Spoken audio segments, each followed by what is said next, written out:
Hi, I can see lots of people joining the webinar, so I'm just going to pause for a second while people are logging in before we get started. Okay, so good morning. Welcome to our annual webinar. This is now the 5th year that we've run this webinar, looking at the year ahead in politics and what it may bring. 2023 has brought more stability, but 2024 looks like another year of significant change. So I'm Janie Emmerson. I'm the managing partner at Hanson Search. For those of you who don't know us, Hanson Search is a specialist headhunting business that focuses on communications and marketing services. And we've been finding talent in the public affairs market for over 15 years. So I'm delighted to be joined this morning by a fantastic panel, some of which you've joined us before on this webinar and some new faces too. So thank you all for joining me. I'll pass over to them to introduce themselves in just a moment. But we'd really love today's session to be as interactive as possible. So please do get involved. There's a Q&A box that you'll see at the bottom of your screens. So feel free to type in questions as we're talking and anything that you'd like to ask the panel. I'll try and weave some of those in during the discussion, but we'll also have some time towards the end to focus on those more closely. So I'm going to introduce you to our panel now. Now, unfortunately, one of the panel is running late, but will be joining us very soon. But I'll pass to the rest of our panel to give a quick intro on themselves. So Jim, can I start with you? Thank you very much, Janie, and good morning, everybody. I'm Jim Bligh. I'm Corporate Affairs Director at the Food and Drink Federation, representing the UK's largest manufacturing sector. Brilliant. Thank you, Jim. Joe. Thanks, Janie. Hello, everyone. I'm Joe Owen. I'm Director of Impact at the Institute for Government. The Institute for Government is a non-partisan, non-politically aligned think tank working for sort of how to make government more effective. Prior to joining the IFG, I was a senior civil servant in the Cabinet Office. Fantastic. Thank you, Joe. And Stephen. Hi there, I'm Stephen Edwards and I'm Chief Executive of Living Streets, which is the UK charity for everyday walking. We campaign for a better environment for walking with local authorities and governments in England, Scotland and Wales, and deliver a number of projects to achieve behaviour change. And before joining Living Streets, I was Deputy Managing Partner at the Public Affairs Consultancy Interel. And also had a brief stint in government at a think tank many, many years ago. Fantastic. Thank you, Stephen. And as I said, Anita will be joining us very shortly, so I'll let her do a quick intro when she joins us. So let's launch into the questions then. So first question from me. Assuming an autumn election, what do you think are the key areas that the government will prioritise this year to gain support? What are the sort of key battle lines, I suppose? And how might the outcomes of the May elections, both for the London Mayor and the local government, shape or alter that focus? Joe, can I start with you? Yes, of course. So the biggie for the government, I think, in terms of priorities, battle line that the government will want to draw is the economy. I think there has been quite a bit of toing and froing over the last few months about exactly what sort of strategy the government is going to want to run and the Conservative Party is going to want to run. But actually, the economy was one of the things that Rishi Sunak picked out and prioritised and focused most on when he set out his 5 pledges just over a year ago. And it looks like that, again, is going to be their big focus going into this year, the sort of we're making things better, stick with the plan, you can't trust Labour, the kind of narrative that they're going to want to try and run. It's quite tricky to do that, I think. So even if we start to see some positive progress in some of the headline indicators, whether that's growth or inflation, which the government will see as a sort of important justification to show that their plan is working, it takes quite a long time for changes in headline indicators to actually mean anything to voters and households in terms of their income. And so even if we see some positive progress on growth or inflation, that doesn't mean households are going to feel any better off. And obviously with inflation, all it means is that prices are going up less quickly than they were previously. So the one thing that you can do, though, that will probably have quite a big kind of, from the economy side, a big or a short turnaround from announcement to feeling it in household incomes is tax cuts. And you can see that being one of the big areas that the Conservatives are starting to trail, not very subtly, their intentions around tax cuts this year. But you'll have also seen both the Office for Budgetary Responsibility and the IMF have recently sort of poured cold water or like tried to dampen down the enthusiasm around tax cuts. And this is partly because if you look at the spending plans that government has over the rest of the forecast period, the next 5 to 7 years, say, those tax cuts would be predicated on extremely tight spending plans for public services. And so they would assume cuts to public services that not on the scale of cuts that we saw in 2010, but in some areas will have been the biggest cuts since 2010. And you will remember, of course, that in 2010, those cuts came after a decade or so of increases in public spending. Any cuts that come in the next 5 or so years will come to public services that have had really constrained spending for over a decade and a half. So I think although there is going to be a great desire from the Conservative Party to try and release some tax cuts prior to an election, the context in which they're doing that doesn't look very stable. It looks like public services are really, really tight, and I think sets up a big conversation about what will happen to public services and or public finances after a general election. So economy and tax cuts, one of the big battle lines. I was trying to think through what some of the others were ahead of this, and it's sort of remarkable how similar the parties' positions are on actually quite a lot of the domestic agenda. And partly I think that's because we're yet to really have any big kind of forward-looking vision from the government, the Conservative Party, about what they'll do over the next 5 years. Starmer has spent most of this year doing big vision-y speeches and getting criticisms around lack of policy detail.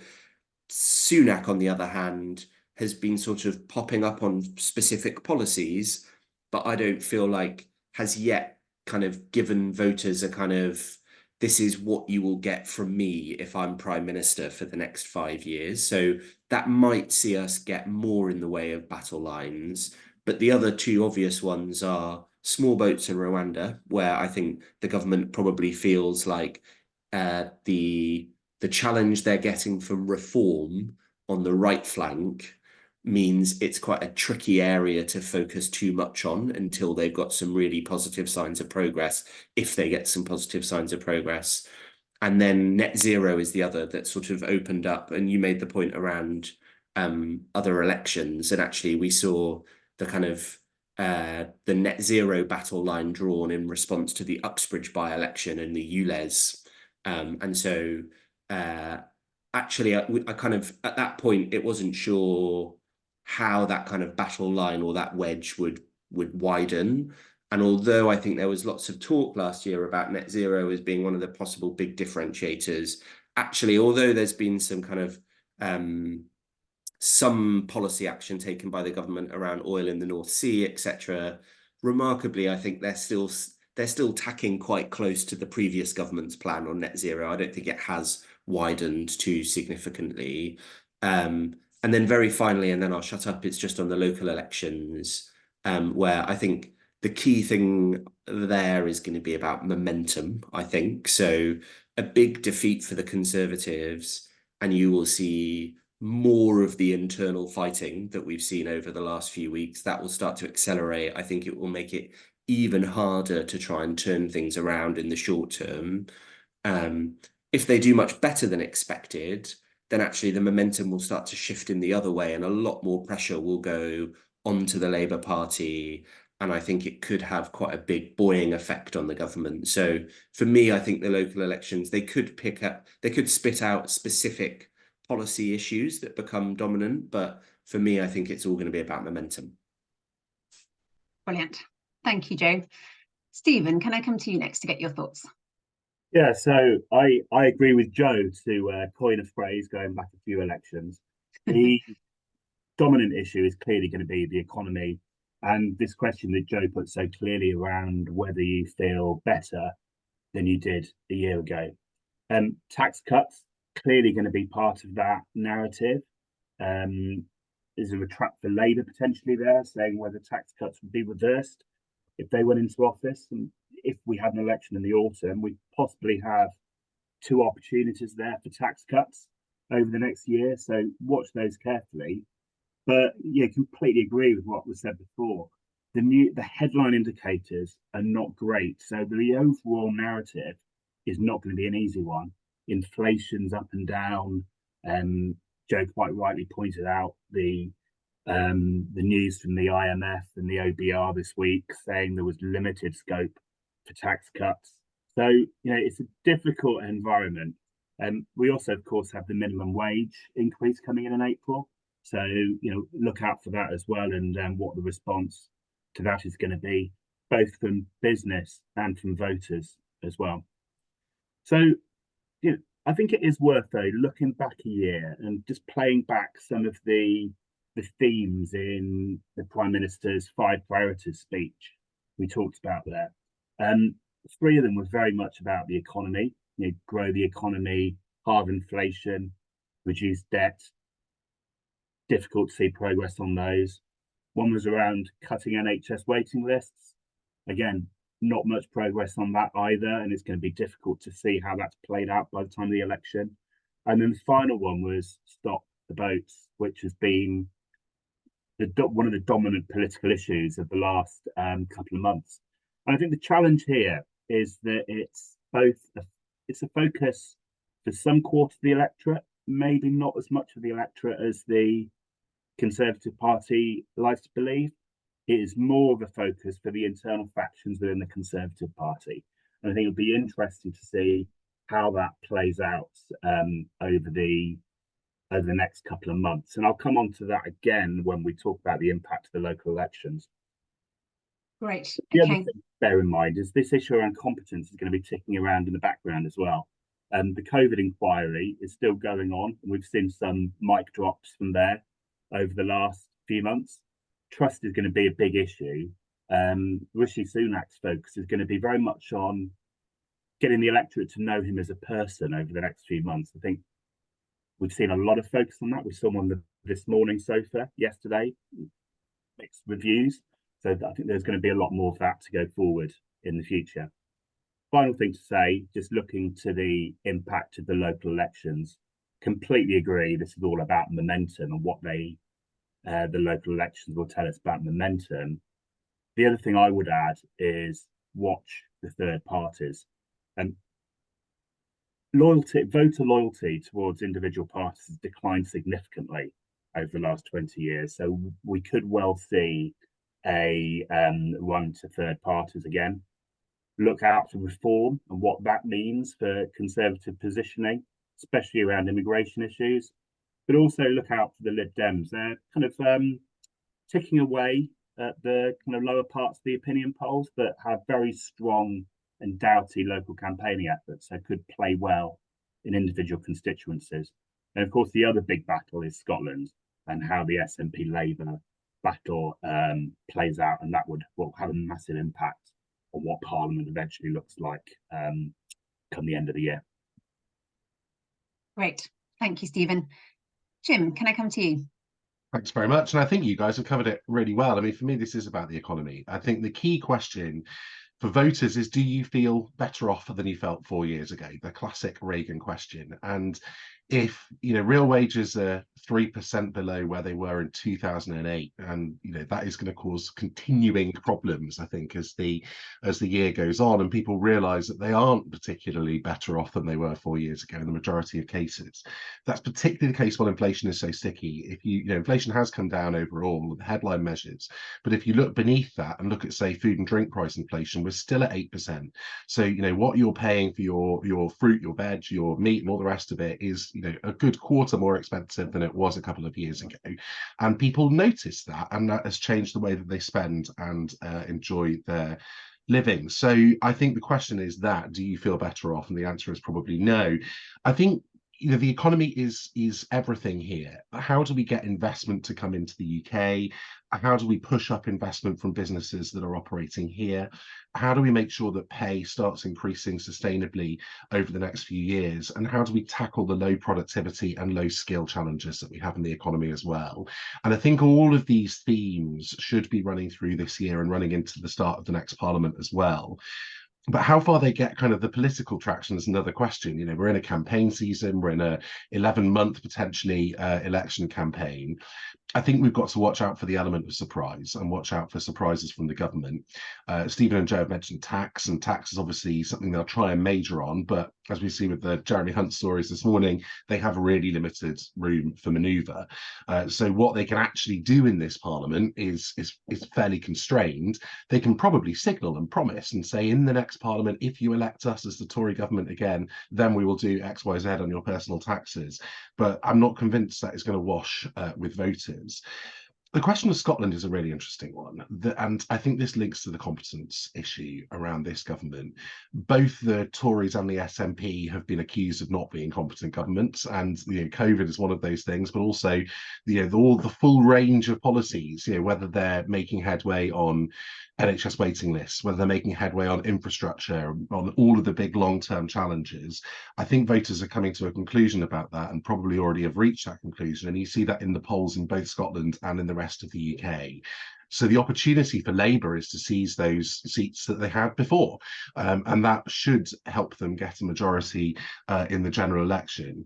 But I think the issue of competence is one that has resonated with voters in the last couple of years, and I think will continue to dominate this year as well, along with the economy, living standards, inflation, and so on. Brilliant. Thank you, Jim. Anita, thank you for joining us. Do you want to do a very quick intro on you and then give your thoughts on this question too?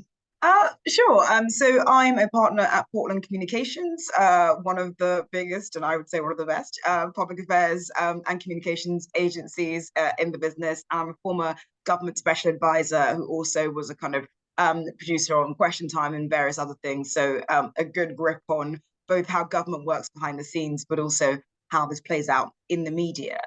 And just to say, I mean, I want the panel not to be a case of violent agreement, but of course the economy is the central issue that faces the country as we come up to this election. The one thing I would say within that, though, is that the economy is a broad and very much differently felt issue, depending on whether you're a business or a person struggling at the end of, or whether you're concerned about growth. And so I think within this broad envelope of the economy, tax and spend and cost of living are all quite different. And there is a capacity as we come into this election to think about the specific question within the economy that voters should have in mind. And so it feels to me, for instance, what we're seeing right now is the Conservatives very much leaning into the tax conversation and saying, well, who do you think is going to deliver lower taxes, given the economy is in a difficult state, and Labour wanting to move much more towards, well, the fact is you don't feel better off, why don't you blame the Conservatives and vote for us? And so I think that as much as the broad issue is important, there will be dynamics within that, and different parties will try to push forward different components of that conversation. The other thing I wanted to add, really, that we haven't perhaps gotten into is just that question of what coalition you are trying to build. And part of a successful election is really about how broad, I mean, not hopefully how deep, but how broad can you make your electoral coalition such that you're able to win in a first past the post system. And I think that that's something that the government will prioritise and the opposition will prioritise, and you will see policies that are specifically targeted, perhaps at subsects of groups that they believe will be moved in an election. And I think actually we're going to talk about net zero, but we've talked about it on this question. That is one of the motivators, I think, behind Sunak's speech last year about how we do net zero in a way that feels different. I think there is a specific subset of voters that Isaac Levido and CCHQ have identified that they think that argument resonates with, and that they want to be part of the voter coalition. Brilliant. Thank you, Anita. So moving on to my next question, obviously we're not the only country going to the polls this year. How do we anticipate that the EU and the US elections, including obviously the lead up to the US elections, might impact developments in the UK? And how do you think both the Labour Party and the Conservatives might respond to those developments within their own campaigns? Stephen, can I start with you this time? Yeah, sure. Well, it's an absolute bumper year for elections for political geeks like all of us, I guess. Aside from US presidential election, the European Parliament elections, there's elections in 8 other EU member states, Indian elections, and a load of others as well. In fact, I think it might even be a kind of record-breaking number of elections in one year. So lots for us to keep going on. I think there were 2 things to look at here. First of all, around policy and political positioning. We're going to see many of the same issues, actually, I think, playing in Europe, the US, and the UK. The economy, inflation is going to be a dominant issue. Cost of living will still be a dominant issue, and immigration will be an issue as well. And if you look at the policy solutions different countries are looking at across the world, it's actually interesting that we've got a lot of controversy in the debate here around offshore processing of asylum seekers. But if you look at the policy debates in other countries, many are thinking about the same kind of things. Germany has been looking at it. Denmark obviously has got legislation on already agreed on it. Italy has. The US is looking at it as well, and the Biden administration. So, there's lots going on, and I think both Labour and Conservatives are going to be watching closely around how those issues play. The biggest thing for me, though, is just looking to the future and the international elections coming up, working out what the shape of the international coalitions that we'll build in the future are going to be, and how they will impact the debate around the general election. And the biggest thing there is going to have to be the possibility of a second Trump presidential presidency. And Labour's focus there is going to have to be on looking at future relationships, both with a US that could be less reliable as an international partner on issues such as free trade, defence cooperation, climate change, etc., and a Europe that could well, have a European Parliament with a sizable far-right vote in it. So it'll be interesting to see how that all plays, and there's some tricky issues ahead.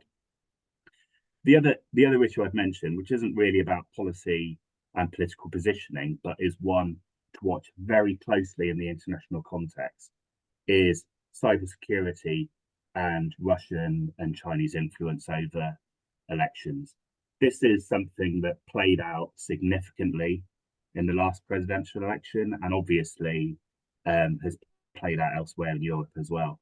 And it's not going away as an issue. It's going to be very much there, and is going to be one that security services and political parties watch very, very carefully going forward. Great. Thank you, Stephen. Anita, can I come to you next? Yeah, I agree with a lot of what Stephen said. In particular, I think we saw in the sort of Slovakian elections how AI and some information sort of disturbed an election. I think this is the first, what I would call, AI election for the UK certainly, but also with so many countries like India and the US and going to the polls. That could be a really seismic and important dynamic, particularly when we think particularly about the US, for instance, that if Trump, as is likely to, gets the nomination, that would be a significant break in the US's approach to something like Ukraine. And obviously Russia has a very direct interest in trying to influence an election with the noises that Trump has made in particular about what the US's continued support for Ukraine. I do want to zoom out a little bit to this question around what is happening across much of the Western world when we talk about the EU and US elections in particular, and then focus a little bit on how it might influence the UK's election. So on that dynamic, the thing that's so fascinating about the EU and the US is that we're all facing the same incumbency challenge around the economy having taken significant hits post-COVID, high inflation, Ukraine, oil prices, and this instability in the Middle East.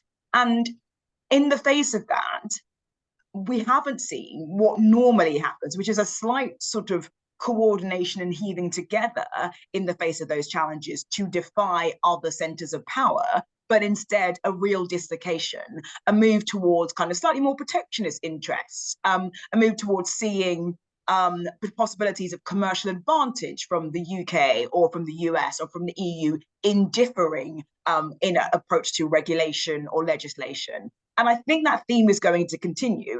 And frankly, I'm not sure that that is going to generate the kind of growth that those three areas need to see in order to weather what is going to be an increasingly challenging time. And in terms of how this might affect the campaigns, there is a sort of odd story and theory that I keep hearing about how sort of the Republican election, if Trump is the candidate, the wokeism that's going to sort of be part of his election is going to kind of infect the UK. Of course, we pay a lot more attention to the US election than arguably the ones on our doorstep, which are going to be absolutely fascinating. But I'm less convinced about that. I think, as we've discussed on the first question, it's really going to be about the economy. But I think one component of this election is going to be about leadership. And part of what unstuck Miliband in 2014-15 was the question of, are you tough enough to stand up to Putin? And in a world where Netanyahu and Putin and Zelensky are all household names, the Starmer and Sunak are going to need to answer questions about them and who they are and show who they are as people. And in that, I think that global affairs, not in so much as they're not going to be an important consideration for UK voters, they typically aren't, but that question of whether you are someone who can offer security, stability, and you provide a degree of reassurance is going to be important, and doubly important in this election. Great, thank you, Anita. Joe has thoughts. Yes. No, I was just going to come in because I think I was going to make very similar points to that, in that I think first share the skepticism that sort of voters, when they hit the polling booth, are thinking about what is happening in other countries and other campaigns. But I totally agree on this point around leadership in terms of how it plays into the campaign. And actually, like, usually foreign policy and world issues has a sort of incumbency benefit, because it's an opportunity for the Prime Minister to go and look very prime ministerial at summits and looking strong by meeting world leaders. And I think one of the things that's been really interesting is the appointment of David Cameron as Foreign Secretary, and actually Sunak's approach to foreign affairs issues, which is to have appointed a big heavy hitter to come in and do that job, and then actually delegate a huge amount. And that's interesting, not just because I think it loses some of the opportunity for the incumbency benefit on foreign policy issues, because there's a lot of photos of David Cameron around in the world meeting people. That means there's not those photos of Rishi Sunak. But also it's interesting because it's so different to the approach that Rishi Sunak is taking on every other brief. It's hard to think of any area, I think, across the domestic policy agenda where you have a cabinet minister that looks like they have got a strong mandate to be going around and driving progress in individual areas, whereas David Cameron has been given, I think, quite a huge mandate to get on with stuff on the foreign policy side. And I think that signals that Rishi Sunak's focus is on the domestic agenda and doesn't want to spend a lot of time doing the international issues, because he knows that the election is going to be fought on domestic issues and on the economy, and wants to spend his time there. But I think in doing that, he has foregone the opportunity for some of the kind of leadership signals that you get by doing some of the foreign policy stuff in an election year. And it will be interesting to see if that balance, with Cameron very much leading and driving all of that stuff, will change as we get closer to the election as Anita said, to try and sort of establish the leadership credentials. And then also interesting to see if Starmer tries to secure more visits and more meetings with other world leaders, again, exactly for the kind of leadership benefits that Anita mentioned. We saw that he got a meeting with Macron last year, which was quite a big and important thing, I think, for the Labour Party in positioning and showing that their relationships with Europe and the world would be strong. But also, I think it's a kind of interesting to see if others start to take the leader of the opposition more seriously. And so whether you can get any more of those sorts of meetings and agreements brokered in the next few months that will help Starmer establish his leadership credentials running into the election. Great, thank you, Joe. Jim.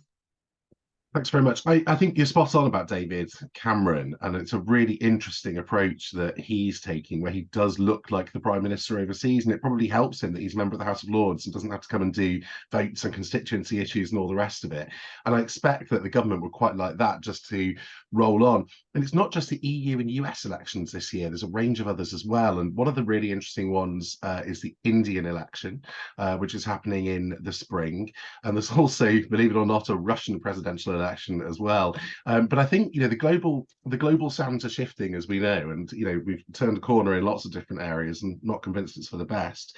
But there are strategic issues that need to be addressed by political leaders here that I suspect won't be addressed this year.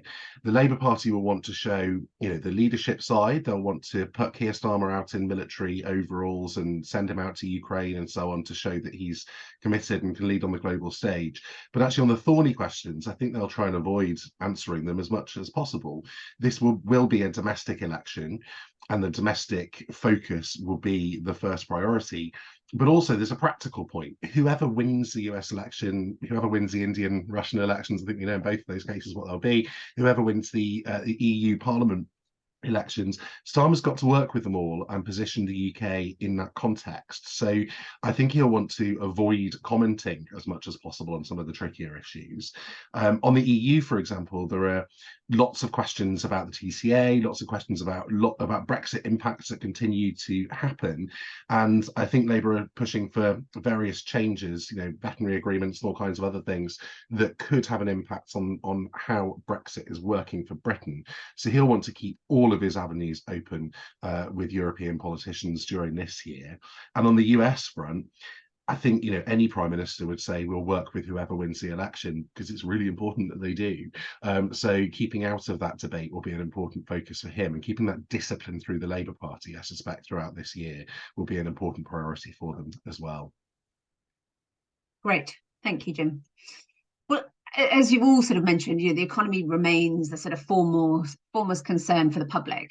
So how can the government sort of balance those long-term important strategies like the economy, sustainability, net zero, but then with the short-term tactics in an election year? How do they sort of strike that balance? Anita, do you want to start us off on this one? I think you're still just on mute. muting myself there. Yeah. I think this is a really important question. I think it's, first of all, a question of framing. So we have seen this obviously most obviously in the US with the Inflation Reduction Act, which is really about quite significant subsidies for new and growing renewable energy sector, but it's really been positioned as something that's going to generate opportunities and jobs and all the kinds of things that US citizens want to see.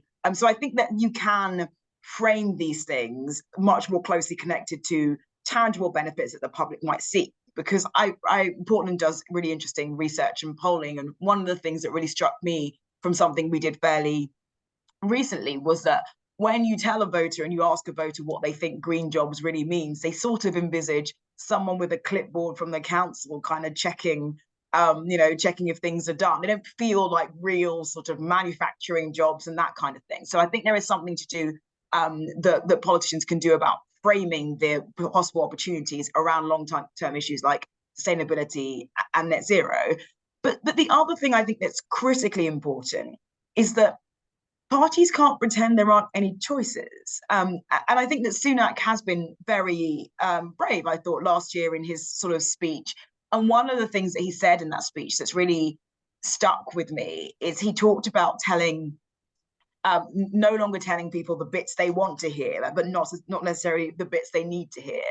And I think that it's incumbent on politicians, and absolutely this will not happen in this election year, and I fully accept that, to allow the public to engage in the reality of what the next 5 years, 10 years are going to look like, almost regardless of who wins the election, in terms of where public services are, where taxes are, where growth is, and to not create the impression that there are lots of easy things that can just be done and that will very quickly change the trajectory that the country is on. And that is not just important for governing, but it's also important for our politics, and it's important for the health of democracy. And it feels to me as though if politicians keep pretending there aren't tough choices and there are easy solutions, the public starts to go, well, why aren't you doing that? It must be because you're incompetent, or because you're not doing the right things, or you're immoral. And I think this disconnect and the desire for politicians to pretend that they can actually solve all of the problems is weakening our politics. And I think we've talked in the first question a bit about trust and why that's going to be a theme. Part of that is because we got to a situation where politicians were saying, and I will call out Johnson and Truss, that actually there were these no downside options that you could just do that would really solve problems. And I think that has exacerbated the feeling of distrust that has weakened our politics. Great, thank you, Anita. Jim, can I come to you? Thank you. I think that's so right. I mean, I fear that we're going to agree on everything here, but I think Anita's absolutely right. I think there's a point about candor and honesty and being honest with the public about the scale of the challenges that we face. Where I'm sitting, I think Britain does have some really serious long-term problems about productivity, investment, growth, skills, the direction of where we're going on technology, making sure that we're capitalizing on that all across the economy and through society, and whether politicians are honest about the impacts and the choices that they have to make in this really difficult time, I think is moot.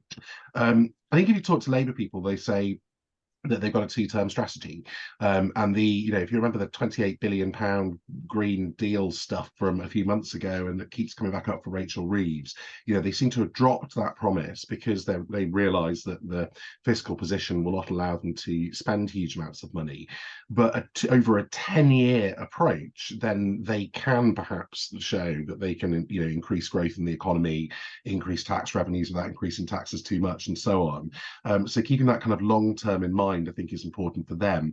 But then I think being honest with the public about what that means in practice is really important. It's going to be very hard with public spending constrained to visibly demonstrate that the next government is fixing those problems and fixing the problems with public services and problems in the public realm as well. So how do you get your narrative around that and show, well, we're making longer term decisions and this is what it means over a 10-year period?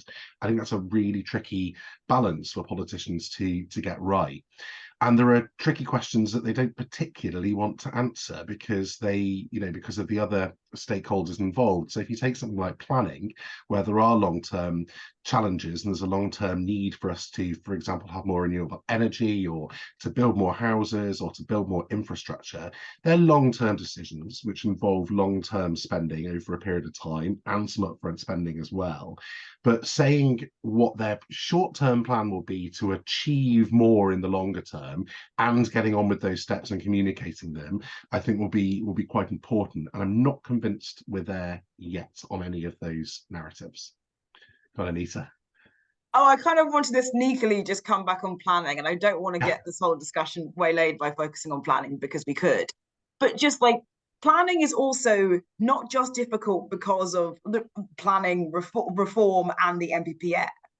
Planning is that NPPF is a reflection of the reality of what it takes to build anything in this country. And those issues, like I've been a local councillor, the issues around persuading the public to say yes to something that's going to be in their area do not go away if the political party changes. And this idea even that planning itself could unleash lots of growth depends on you getting a planning bill and reform that dramatically changes the dynamic around planning, which I'm not convinced anyone really wants to do. So I agree with you that it's something that is going to take work. I'm just not sure it's going to be as easy as some imagine. I think you're absolutely right. I was talking to a politician from Scotland last night who said that in Glasgow, if you want to build a new house, it will take you 54 weeks to get the planning approval. In Manchester, it will take you 16 weeks to do that. And this politician said that the reason for that is because of devolution and because Manchester have got a grip on their processes and they're moving things through quickly. I don't know whether that's true or not, but it's indicative, I think, that in some parts of the country and in some places, you might get something moving more quickly than other places. Let's take more of that 16 weeks approach to and apply that in other places so we don't have the 54-week backlog if you want to build a new house or whatever. Yes, and I would say that the brownfield, it feels like the obvious bit where you can make genuine change rather than trying to do everything. And that question of like, do a little thing, do it well, do it quickly is better than the perfect, which is slightly becomes the enemy of the good in some of these. But I'll stop talking now. Stephen, would you like to add any thoughts to this one? Well, let me come back on the planning point first, because it's something that we've looked at closely at Living Streets. And it goes back to a point that both Anita and Jim were making around there being no easy choices and the need for honesty over the next year. If I think about the coalition that Labour will need to build to win an election, that comprises of people with very different views on housing. And this is both a national issue where many people who are not on the housing ladder will be yearning for more house building that allows them to buy a home. But of course, there is a link in with mortgage rates and affordability and interest rates there. But also it plays very differently with some of the other key voters that Labour will need to get on board in more affluent, middle-class constituencies, particularly homeowners who may not like a lot of development in their backyard. So there is both a yes to infrastructure and housing development and a no to housing and infrastructure development within the same coalition, and Labour will have to square that circle and be honest with voters about the choices they need to make. And of course, what we've looked at closely at Living Streets is the fact that housing is not obviously just about the housing. It's about both the physical transport infrastructure and the social infrastructure that sits alongside that. So yes, it's great having a new home, but you want to be able to access a doctor, access education, get to work quickly in your car, or ideally from a Living Streets perspective on public transport or walking or cycling, if you're going to do that. There's just a few reflections on planning and housing, but I think we'll come back to that later on. At the risk of repeating what everyone said before, completely agree with the points Anita and Jim are making. There are no easy choices in this election, but you can't get away from the fact that the net zero challenge is very much an existential challenge. We haven't made much progress over the last 5 years. We made a little progress, but we need to do more. And the lesson, I think, looking at polling, is that whilst voters are passionate about addressing climate change and don't think the government is doing enough to tackle climate change, when you take that down into specifics and translating that into policy action, and people are presented with policy choices that affect them personally, it becomes less palatable and is a more difficult decision to make. So I would expect the election campaign to focus on a number of generalities within this area, with Labour focusing on measures that are easily deliverable during the election campaign, and the Conservatives still hammering away at that watered down Labour pledge around spending 28 billion a year on green projects, agreed that it won't survive the campaign in the form it's currently in, but it is still there as something that I suspect the Conservatives will keep coming back to over the next year. And it's very difficult for Labour to do anything about in an environment in which public spending is going to be significantly constrained. Thank you, Stephen. Joe, would you like to add anything to this question? Yeah, just very briefly, I think it's all going to be very short term this year. The one interesting test is going to be manifestos and whether or not either party use that to get a mandate for some of the very difficult things that might follow. George Osborne and obviously David Cameron in 2010 put in quite aggressive spending cuts into their manifesto, and I think say that probably cost them maybe winning a majority, but actually allowed them to deliver what they wanted to deliver. And so it was actually a very useful tool for them, although it might have cost them some votes, to ensure that they could do what they thought needed to be done. And it will be interesting to see if Labour, who are obviously quite far ahead in the polls at the moment, decide that it is worth possibly sacrificing some of that in order to get themselves a mandate for the things they think will need to happen after an election. And I think the key area for that is public spending.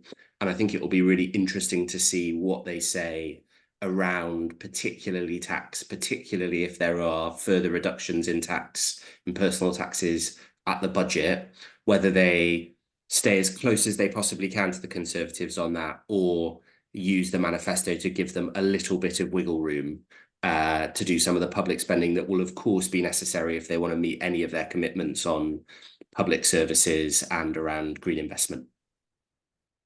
Great, thank you, Joe.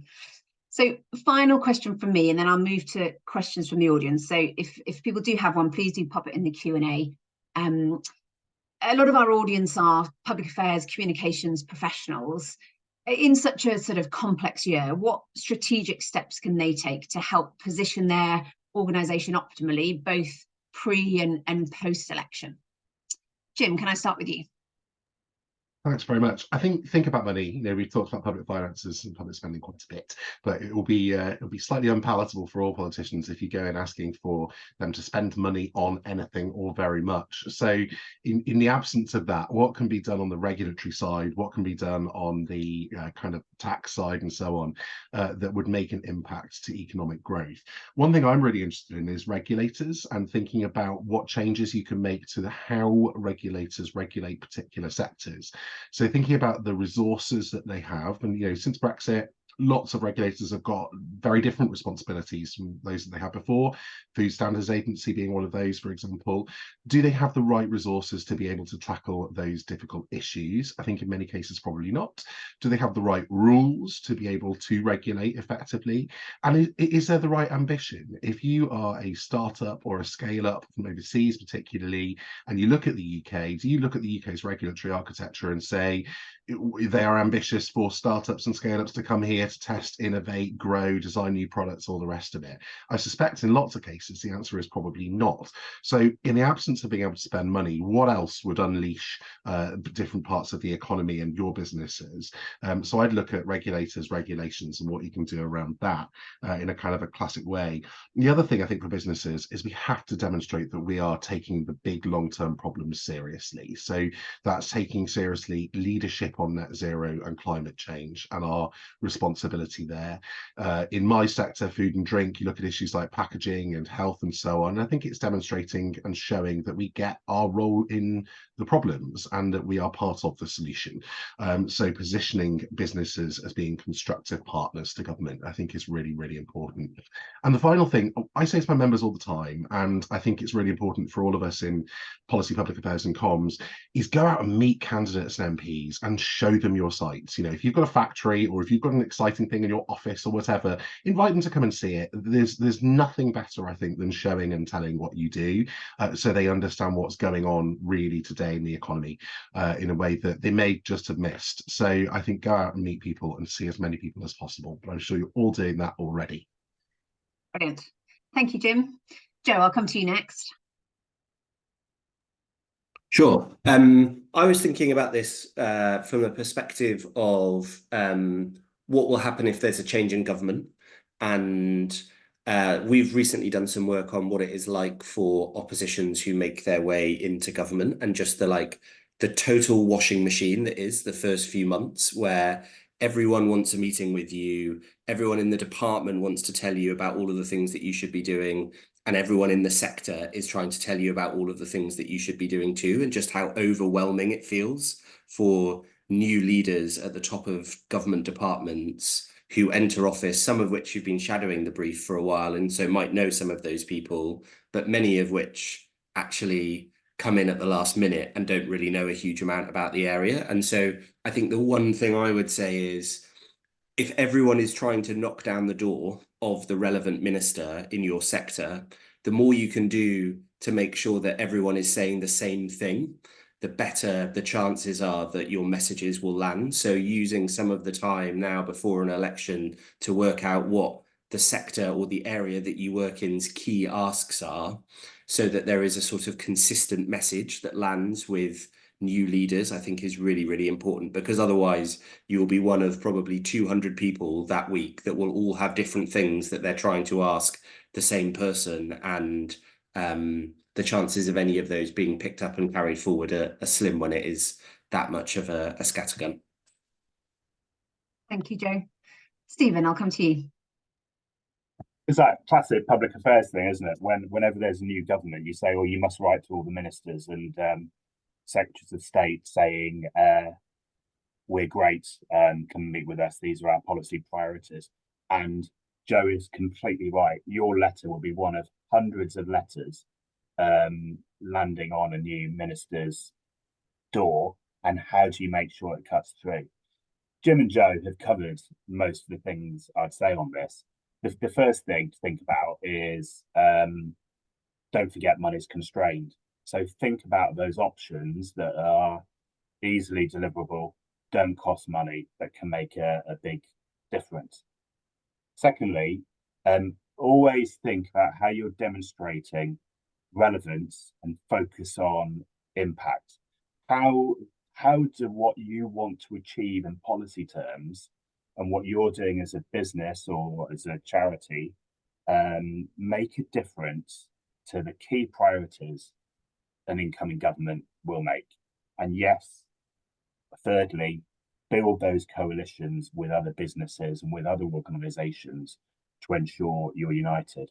I've found certainly over the last 5 years, if you are singing from the same hymn sheet and speaking with one voice and going into key meetings even as one voice with your colleagues and the others from other businesses in the sector, you're far more likely to have an impact and make a difference.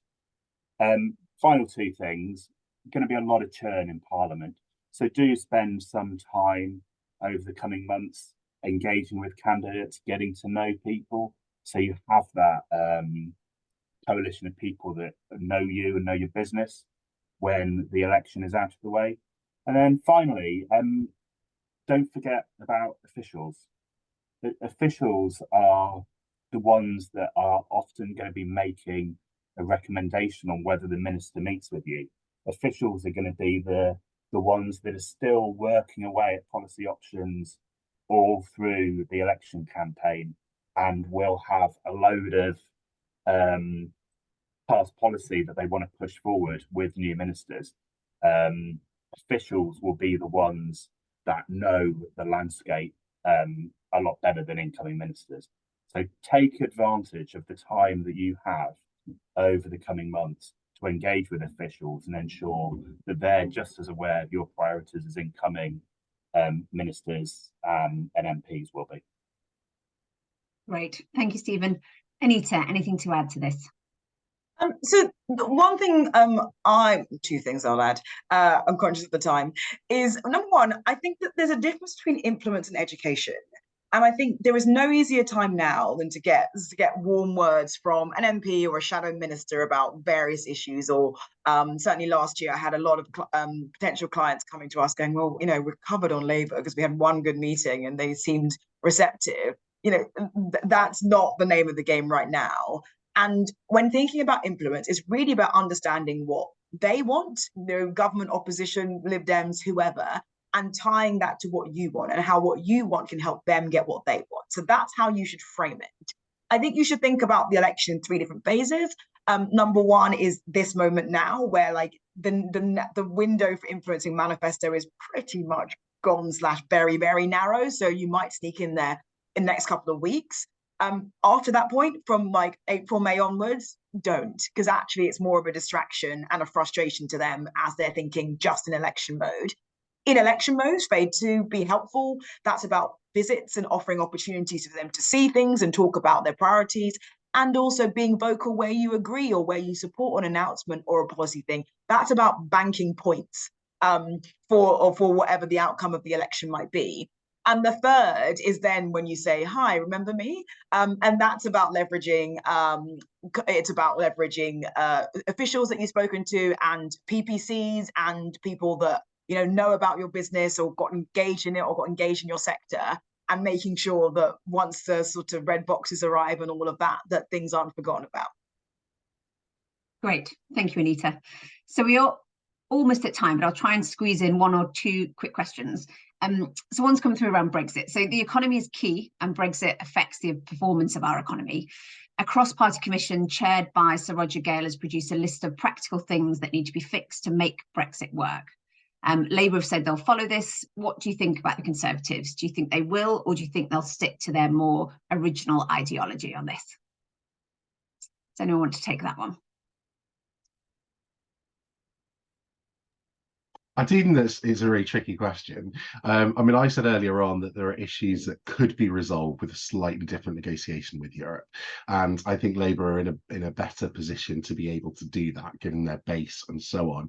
I think the Tories will find it slightly harder, but a lot of these issues are now wrapped up in the resolutions that we had after Brexit. So if you look at something like the Windsor framework and the Northern Ireland implications, which we're seeing this week with the deal with the DUP and others, all of those are actually really thorny and knotty problems that I think the Tories are going to struggle because of their legacy to be able to make any changes to. But I also think that Labour would struggle to make changes to because they are now kind of in a fragile way sort of resolved. So I think it's going to be hard to unpick those problems, whoever you are, but Labour are probably in a slightly better position to do so if they were a fresh new government. Quick thing, I'm not sure I agree with this framing. If we look at, we don't know exactly what's come out in this deal with the DUP, but it feels like one component of it is a new deal with Brussels that agrees that effectively if the UK got a really good free trade deal with New Zealand on lamb, those tariffs would also apply in Northern Ireland. So I actually think there is kind of look beyond the rhetoric around this. I think both parties won't talk about it, but there have been real and significant moments of progress in relations and concrete deals with the EU over the past year, Horizon being the classic example, Windsor framework, and now this. Yeah, I'm not sure I buy that characterization. Great, thank you, Anita. And then final question of the audience. I mean, everything's pointing towards an autumn election, but does anybody think that a spring or a first half of the year election is still a realistic possibility? I can go first. I mean, it's a possibility. I think it's an extremely slim one. I think it would take something really bad to happen to Labour or really good to happen to the Conservatives for Sunak to decide that he wants to go. I also think, so my internal sweepstake bet was for the 12th, I think, of December, because I think actually if you look at last year and the talk of the reshuffle, now reshuffles are a moment of real political opportunity, but also jeopardy for prime ministers because you upset a lot of people as well as making a lot of people happy.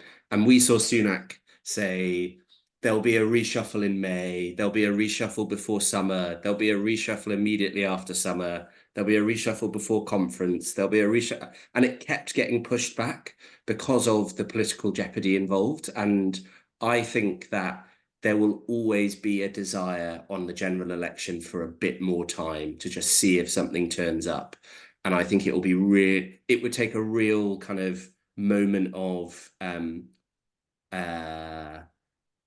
faith and ability to gamble to go earlier than the last possible moment. I don't think we'll get to the last possible moment being January, because then that just involves campaigning over the Christmas period. And so I think that's unlikely to happen, because it won't help get campaigners, and particularly the type of campaigners that campaign for the Conservative Party, out knocking on doors.